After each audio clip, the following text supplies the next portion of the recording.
Bonjour à tous et bienvenue sur vous nous rejoignez sur les Volcan News.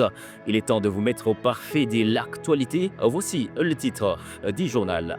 À la une, les combattants Wazalendo se sont emparés de la cité stratégique de Katana dans la province du Sud Kivu après des intenses combats lors d'un assaut contre les M23 AFC. Tout savoir sur ces dossiers sécuritaires, c'est toujours dans ce journal. Et puis les gouvernements congolais et rwandais ont officiellement paraphé mardi dernier le texte d'un accord bilatéral marquant la fin des conflits sécuritaires. Les documents paraphés contiennent des engagements clairs sur plusieurs fonds sensibles que vous aurez à découvrir toujours dans cette édition du journal. Mesdames et messieurs, soupez le détail.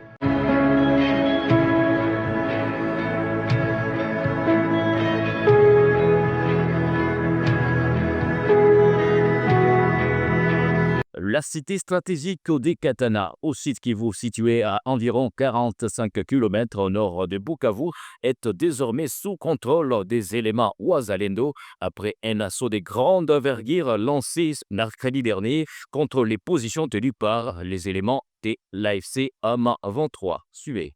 Selon plusieurs sources locales, les combats ont débuté tout le matin dans cette localité du territoire de Kabaré, avant de s'intensifier peu après 13 heures autour du centre commercial de Katana, rapidement pris par les forces d'autodéfense. Les éléments du M23 se sont repliés dans la précipitation, abandonnant leur position face à l'avancée des Wazalendo. La cité de Katana, en surplomb du lac Kivu et non loin de l'aéroport de Kavumu, est d'une importance tactique capitale dans la zone. Elle constitue un axe de pénétration clé vers Bukavu, la capitale provinciale du Sud Kivu, qui apparaît comme l'objectif majeur dans l'offensive en cours. L'assaut des Katana n'est pas un cas isolé. D'autres offensives ont été signalées ce même jour dans plusieurs entités du sud Kivu. Des échanges de tirs ont été rapportés à Chirunga, Nyantende et Bourale dans le territoire voisin de Walungu. À Kavumu, sur les collines de Mbayou, la situation reste extrêmement tendue avec un recours accru à l'artillerie lourde. Bien que la cité de Katana soit pour l'heure sous contrôle de Wazalendo, les habitants restent sur les qui-vive.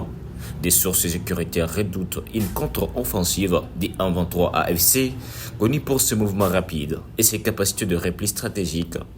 La zone est toujours marquée par des tirs sporadiques et des détonations à proximité.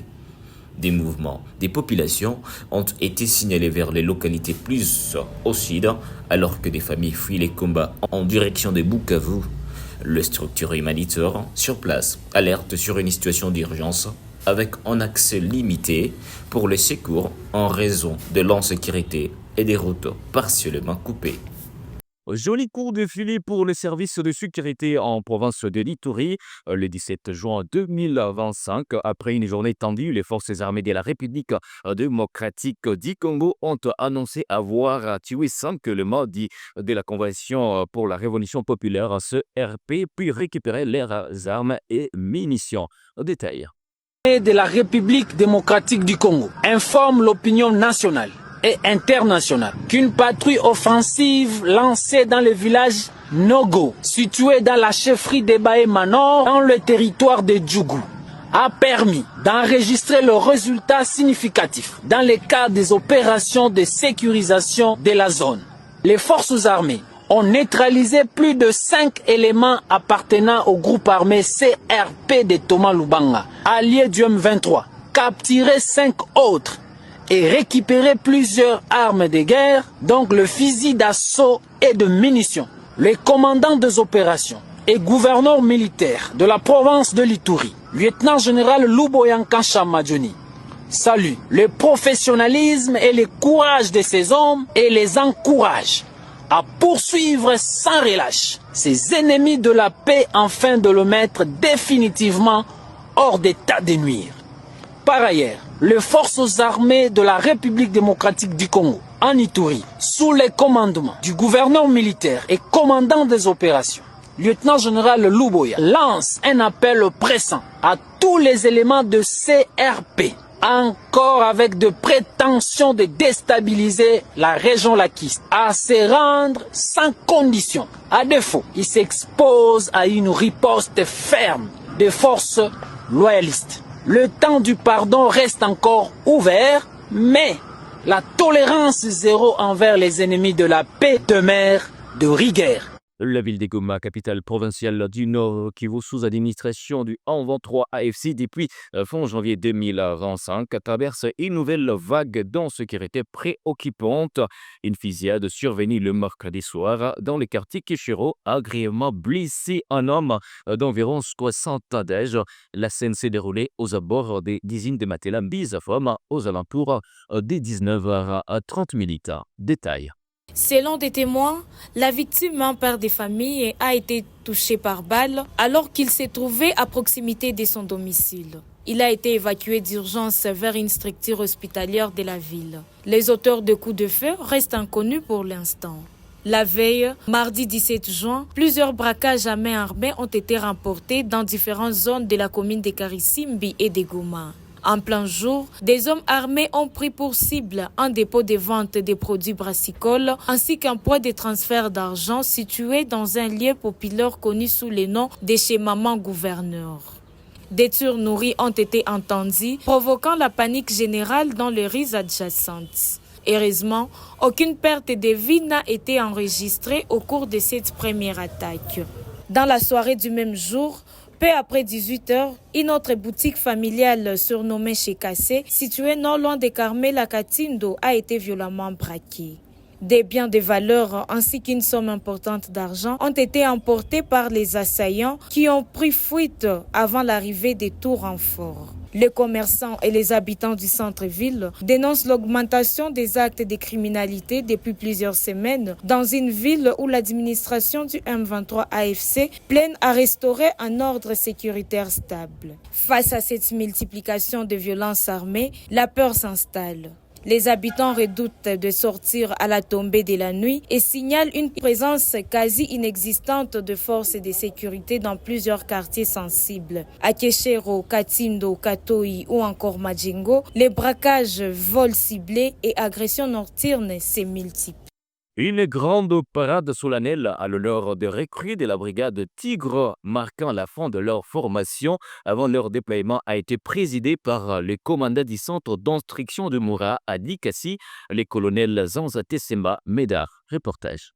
Le colonel diplômé supérieur d'état-major Zanzate Semba Médard, commandant du centre d'instruction de Moura, a présidé mardi une parade solennelle en l'honneur des recrues de la brigade Tigre, marquant la fin officielle de leur formation avant leur déploiement futur.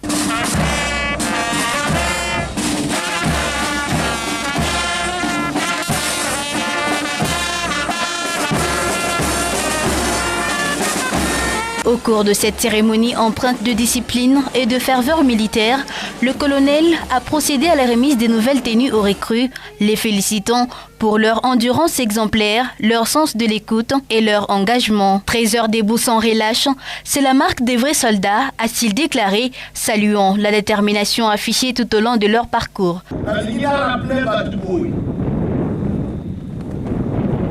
Équipement militaire aujourd'hui côté terminé, suite na yo lobby. Batela teni équipement aussi le ko la liso na yo. Soldat azalaka musicien te. Aussi téléphone, TikTok. Ezana tina mon côté pour un soldat. Le colonel Zanza a exhorté les militaires à maintenir une discipline irréprochable en attendant la venue prochaine du chef d'état-major général, seule autorité habilitée à officialiser leur déploiement opérationnel. En guise de reconnaissance, il les a confirmés soldats de deuxième classe dans l'attente de la confirmation hiérarchique finale. Chef d'état-major général, rassuré avant samedi à Zoya Komonabino.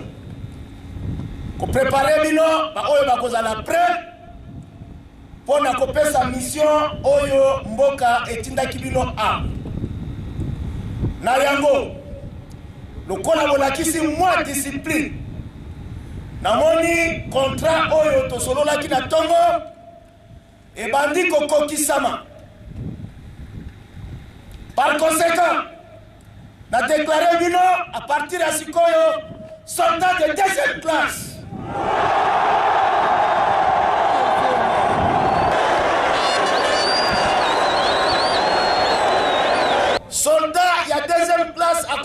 distingue libanda kolata etamboli kofanda respect ya consigne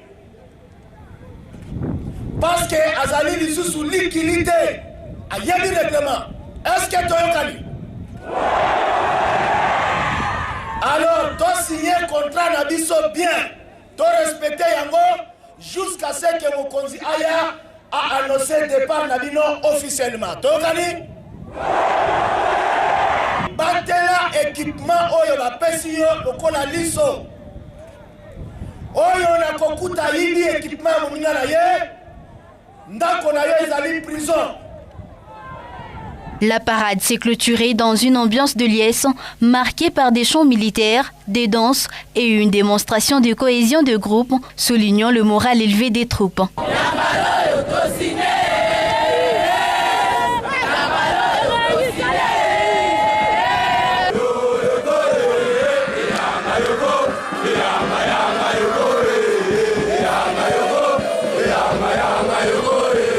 Le centre d'instruction de Moura, situé dans le Haut-Katanga, est reconnu pour sa rigueur, sa discipline et sa capacité à former des militaires aguerris destinés à défendre l'intégrité territoriale de la République démocratique du Congo.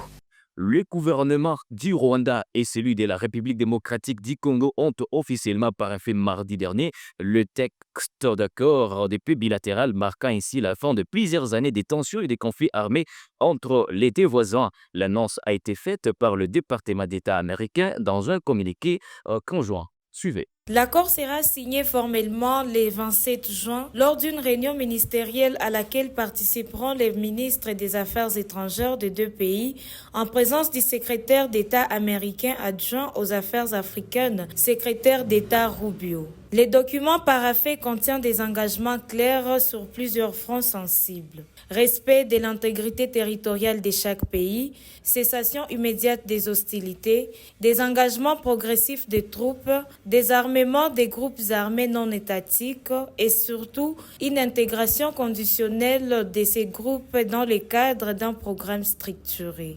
La République démocratique du Congo, par la voix de la porte-parole du président Tshisekedi, Tina Salama, a tenu à préciser que l'intégration des combattants ne serait ni automatique ni inconditionnelle. Le processus de Nairobi, initié en 2022, visait justement à structurer un retour à la paix à travers des mécanismes de désarmement et de réintégration de groupes armés, tout en respectant la souveraineté des États. Un espoir fragile mais réel. Cet accord intervient dans un contexte étendu, marqué par des affrontements récurrents dans l'est de la République démocratique du Congo, l'implication présumée du Rwanda dans le soutien du M23 et une méfiance historique entre les deux capitales. Pourtant, l'accord de ce mardi pourrait bien marquer le début d'une nouvelle ère. Reste à savoir si la signature officielle du 27 juin permettra une mise en œuvre rapide et concrète de ces engagements. Le monde et surtout les populations meurtries du Nord Kivu et de l'Ituri attendent désormais des actes. C'est par cet élément que nous mettons un point final à cette grande livraison d'actualité sur les Volcan News. Merci mesdames et messieurs de nous avoir suivis du début à la fin. Abonnez-vous massivement si ce n'est pas encore fait et portez-vous bien, vous et les vôtres. Au revoir.